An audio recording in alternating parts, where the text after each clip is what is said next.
Hey, it's Brendon, and this is a special episode of The Brendon Show because I'm gonna teach you a concept that is so important to your high performance, which is your ability to succeed over the long term. It's one topic, it's one concept, and it kind of blew my mind. I mean, you know I've been teaching personal and professional development for 20 years of my life. 10 years full time, teaching about high performance. So I kind of know a lot about it, but we conducted the world's largest study of high performers, and I learned one new concept I didn't know how important it was.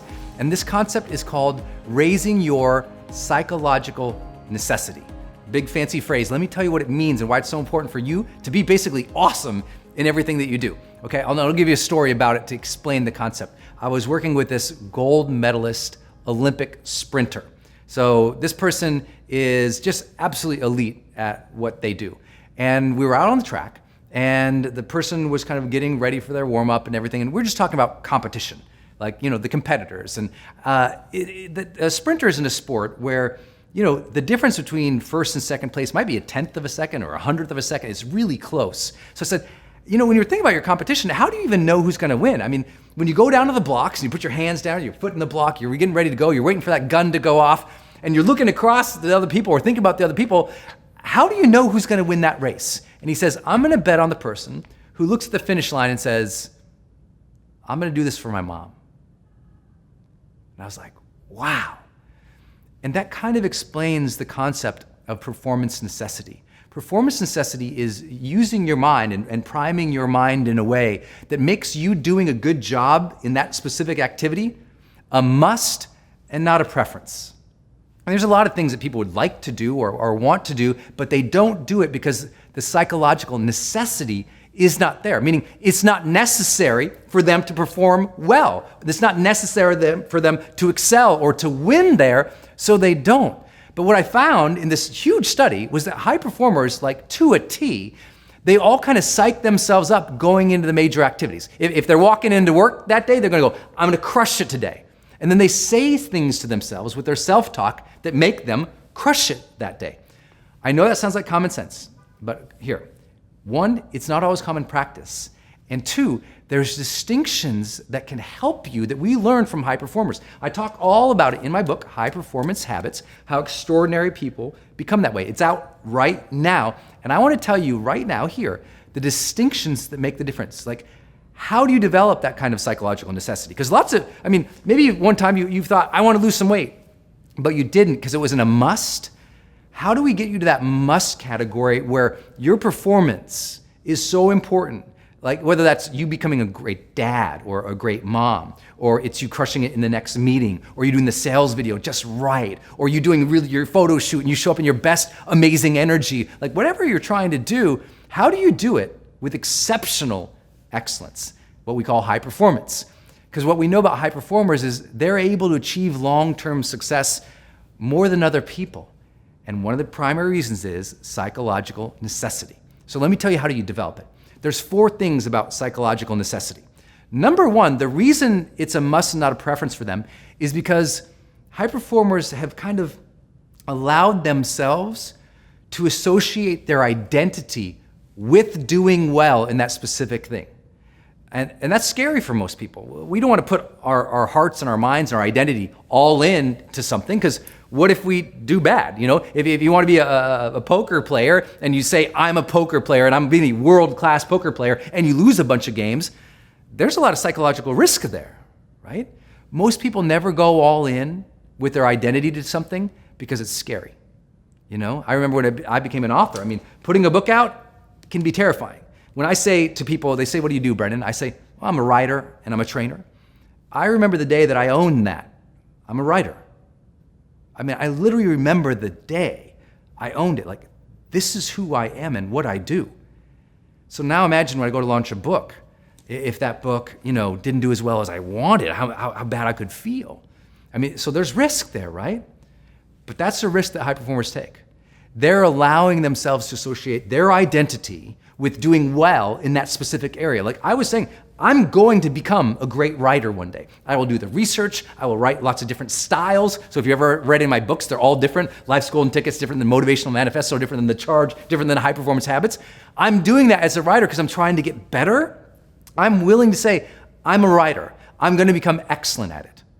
And that's why it's important for me to write well.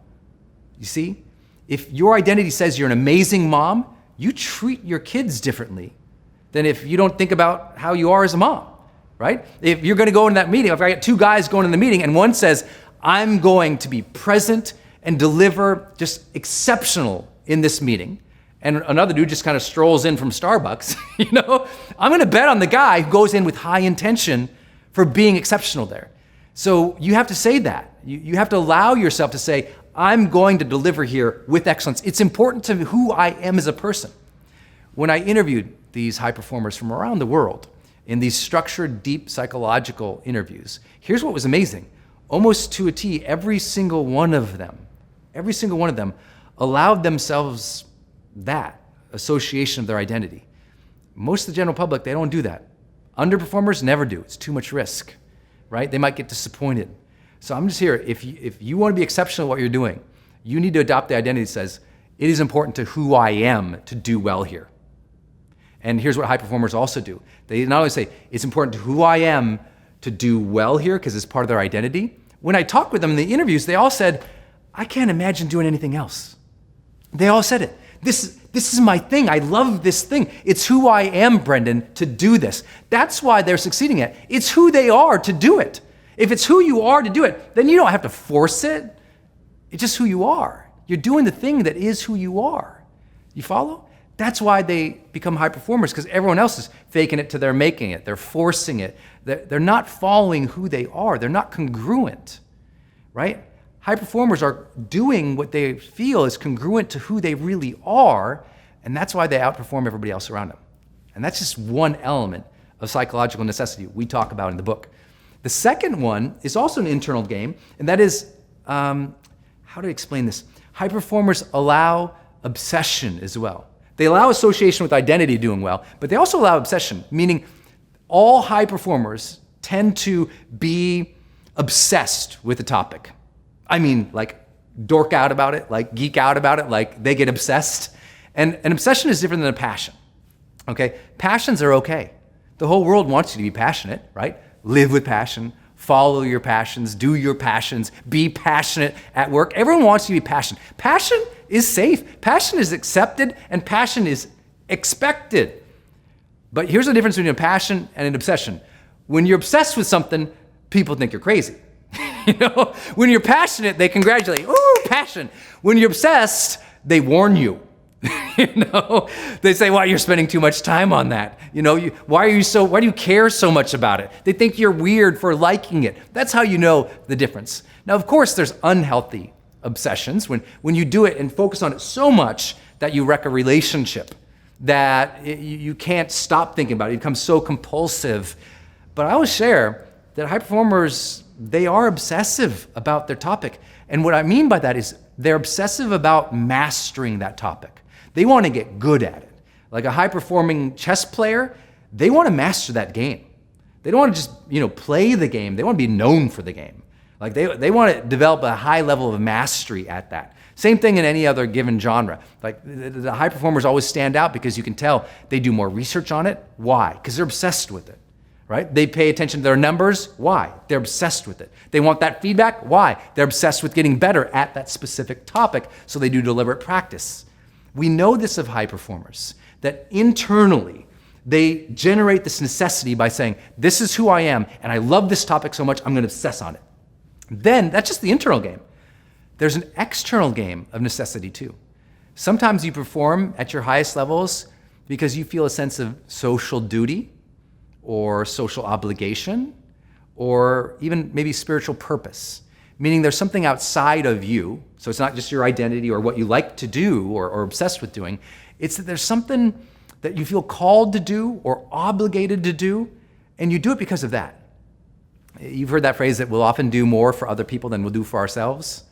That comes true with high performers. When I interview them, they say, you know what? I had to do that. I said, why are you so amazing? I'm doing it for my family. Why are you so amazing? Well, my wife and our backs are against the wall financially, so I'm showing up each day. Why are you so amazing? Well, because I know that my team or my fans or my students or the kids across the street, they're watching, they're seeing me. I want to be a role model for them, right? Why are you so amazing? Well, my parents are struggling right now, and I know that they need me to show up and bring my A game. Who needs you to bring your A game? That's a question high performers ask themselves. When they sit down at their desk, I didn't know this, by the way. This is one of the things I said to you. This was a surprise to me. Now at my house, at my desk, there's a little postcard, because a high performer told me about this, that right next to my desk, I sit down and it says, who needs your A game? And it makes me, instead of just jumping into my inbox or starting my day or getting hooked on social media or some distraction, I go, who needs me to show up today? It's that sprinter from the beginning of this video saying that I'm gonna bet on the person who says, I need to win this race for my mom. That's psychological necessity, an external drive, right? Social duty, obligation, purpose. Doing well for other people is a drive. And then the last element of these four, remember, number one is they associate their identity with doing well, right? That's why it becomes a must. They're obsessed with it. That's why it becomes a must. They're doing it for others or for a calling or a spiritual purpose or for an obligation, right? I think it's important to say that high performers don't do it just because it's, rainbows and airy-fairy and everything's perfect. Sometimes it's obligation. It's the CEO who's outperforming the other people in their competition or their industry, not because they want to, but because there's pressure from the other, from Wall Street, from their investors, from the competition itself. So sometimes, bringing your A game, you don't bring your A game just because it's amazing and you want to be awesome. You bring your A game because you have to, right? You have to deliver. And this last one is so important. The fourth one has a lot to do with that. It's, get ready, you're going to hate it. Sorry.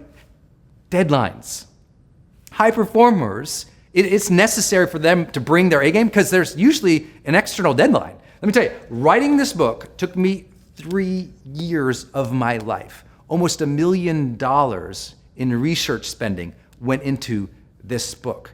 There's 50 pages of cited reference material on the back. I read every one of those research studies. I read every one of those books. I obsessed about this myself. I am a writer. I wanted to get this book out to you guys. So I had it all, right? Identity, yes, good job. Obsession, oh, I love this topic. Social obligation, duty, purpose, calling. I want to give this to you. And you know what? I wasn't getting the book done because it wasn't complete. Necessity wasn't complete until you hit me with a deadline. And it was like, dang, that last element, wham! As soon as I had that deadline, guess what happened? Output per hour increased. More pages were getting done, baby. Because necessity, sometimes you need that external pressure. Maybe you don't like it. No one likes being forced on a deadline, but hey, Olympians don't choose when and where the Olympics are. CEOs don't choose when and where the quarterly call or the meeting is, right? We don't get to choose these things. Entrepreneurs don't get to choose when and where and how much their customers are going to buy. We have to show up for others and to others' timelines in life sometimes too. So here's what high performers do. They remind themselves of the deadlines and the times and why it is necessary, why there are consequences to doing it by then, right? And they remind themselves, they psychologically give themselves that self-talk. They go, I need to get this done now, and here is why. And being connected with that too is really important. I need to win this race at this stage of my career. I need to be better for my relationship right now at this stage of our marriage. Like they tell themselves about the timing and why it's important to do well. So how do you tie all this together? The next time you're gonna go do some important activity, where that important activity for you is walking onto a stage, whether it's putting a good PowerPoint together, whether it's doing the video, whether it's just being awesome in a meeting or your home life, before you walk into the situation, raise your psychological necessity to be awesome in that situation. That's your job. That's your goal. This is what high performers do. Before they walk into that activity, they raise the necessity. They say, I need to do well in this situation because, and the answer is usually, because this is who I am. I excel. I bring excellence. I care about doing well here. It's because I love this topic. I'm walking this situation because I chose it. I want to be here. I want to deliver. I want to be great. I want to get better at it. Because I want to get better at it, I'm going to obsess about it. I'm going to pay attention if I'm getting better. I'm going to take that feedback. I'm going to improve. They say, I got to do well in this meeting for these people, for that person, for this cause. And you know what? I better do it now because you know what? Life is short or I've got this deadline. But all these things, when these come together more and more and more and often for you, then what happens? You start achieving that necessity, that mindset of necessity to become exceptional at what you do. And then you do that over and over, and you get this tagline: how extraordinary people become that way? Extraordinary people become that way because they choose to be that way. They choose to psych themselves up to deliver, to do a good job. They raise that necessity, and because they raise the necessity, they raise their performance. They raise their performance, they change their lives, and they achieve long-term success. Thanks for watching. Make sure you subscribe to my new podcast, The Brendon Show. It's available on iTunes and Stitcher and wherever else you get your podcasts. And it's the exclusive place where I share my thoughts about life, about current events, about what I'm going through, about my advice for you as you seek to live an even more extraordinary life. It's called The Brendon Show, and it's available anywhere you get your podcasts, so make sure you subscribe. And if you're ready to take your life to a whole new level, make sure you grab my book, High Performance Habits, How Extraordinary People Become That Way. It's available on Amazon right now. And when you order your copy, you're really supporting my channel and the message. And you're also getting a book that will reveal to you 20 years of my research into what is it that helps people go to a new level of success in their life. What does it really take? What habits are proven to help you reach long-term success in your career, your health, your personal life, your relationships? It's called High Performance Habits, How Extraordinary People Become That Way. It's available on Amazon right now. And finally, make sure you subscribe to my channel so you get notifications every time I release a new video. And by subscribing, you support me, my message, and this channel. So I'd really appreciate it. Make sure you hit subscribe.